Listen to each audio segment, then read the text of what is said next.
Thank you for inviting me to speak at this very important forum.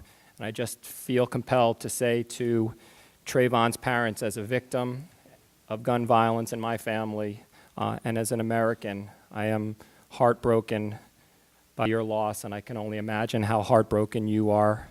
And I want you to know that I, the Brady Campaign, and the rest of America is prepared to sit beside you in your fight for justice.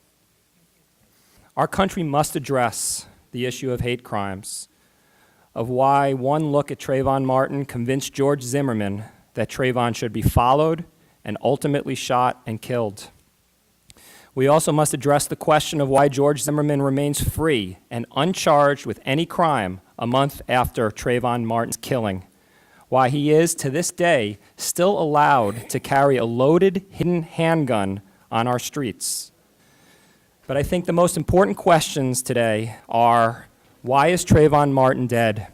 And what are we going to do to prevent more tragedies like Trayvon's? George Zimmerman may be free because of a law that has been given the misleading name Stand Your Ground. But make no mistake, Trayvon Martin is no longer with us because George Zimmerman had a gun. Whatever happened between them that night, whatever George Zimmerman's motives were, it is beyond dispute that if Zimmerman did not have a gun with him, Trayvon Martin would still be alive today. And how did George Zimmerman come to be carrying that gun on that tragic night? The answer is clear. It is because of Florida's abysmal gun laws. George Zimmerman had an arrest record and a history of violence. Yet in Florida, he was able to carry a loaded, hidden gun in public. And the gun lobby considers Florida one of its great success stories, the realization of its vision of just about anyone being able to get a gun, carry it, and use it to kill. In Florida, being armed in public is such a casual formality that law enforcement does not issue the license to carry loaded, concealed guns. That is done by the Department of Agriculture, the same agency charged with issuing permits to pick tomatoes or transport livestock. Their website is freshfromflorida.com. You can use it to get a permit to carry a loaded hidden gun without ever leaving your house. Providing your social security number is voluntary. In Florida, law enforcement authorities don't have the discretion to take away licenses to carry concealed weapons, even from those who have killed unarmed people, which occurs with alarming regularity in states like Florida with Stand Your Ground, or more aptly named Shoot First, Ask Questions Later laws.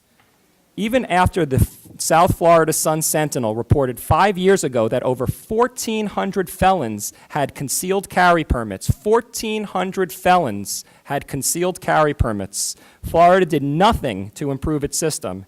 In fact, the Sunshine State just shielded concealed carry records from public view, so we may never know how many more criminals have licenses to carry. The NRA began its campaign to turn Florida into its armed utopia in 1987, succeeding in passing a law stripping law enforcement of any discretion about who may carry hidden loaded guns in public. It has worked to pass Florida's Shoot First, Ask Questions Later law, and even a law banning doctors from warning patients about the long-proven risks of guns in the home, a law which the Brady Center's lawyers have helped to block in the courts. The NRA promised that more guns would lead to less crime. They like to say that an armed society is a polite society. Tell that to Trayvon Martin's parents.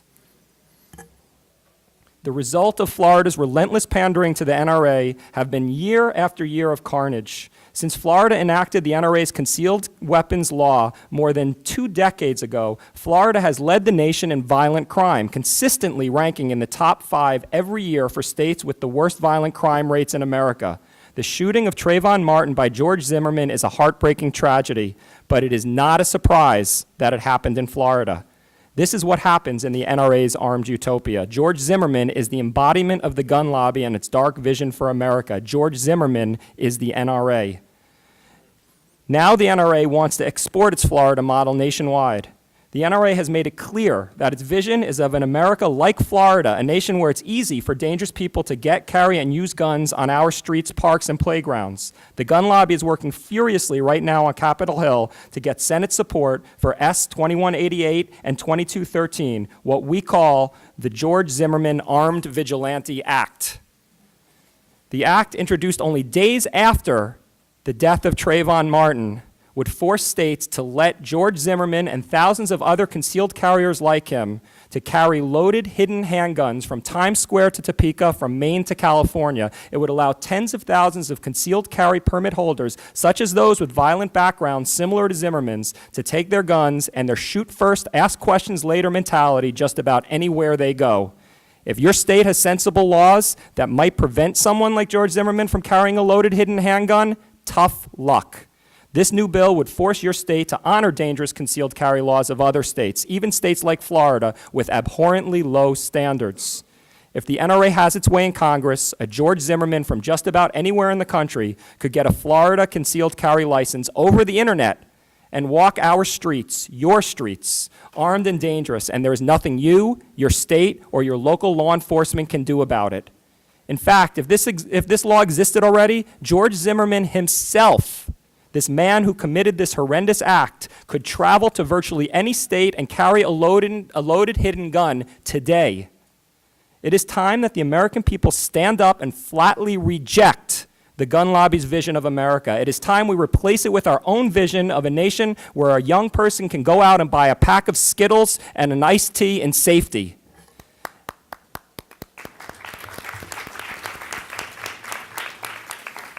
As the citizens' lobby, as the voice of the overwhelming majority of Americans who support this vision, we will work tirelessly to bring that voice to bear, to hold accountable any politicians who put the agenda of the gun lobby ahead of the safety of the people they have been elected to represent.